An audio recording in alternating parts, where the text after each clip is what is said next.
My dear students, তোমাদের আজ history থেকে একটি প্রশ্নের আমি উত্তর দেব। প্রশ্নটি হল, স্নাতক কাদের বলা হয়?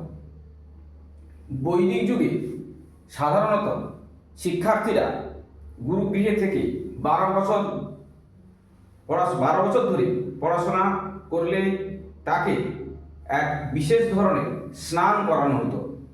এই স্নান করানোর পর তাকে কি বলা হতো, বা ওই প্রথাটা থাকে বলে তাকে কি বলা হতো না, স্নাতক বলা হতো। তাহলে নিশ্চয়ই তোমরা বুঝতে পারলে স্নাতক কাদের বলা হয়। এবারে কি না, ওই 12 বছর পর সাধারণত কি একটা সমাবর্তন অনুষ্ঠান হতো। ওই সমাবর্তন অনুষ্ঠানে তাকে ঘোষণা করা হতো যে এ স্নাতক। তাহলে নিশ্চয়ই তোমরা বুঝতে পারলে যে স্নাতক কারা।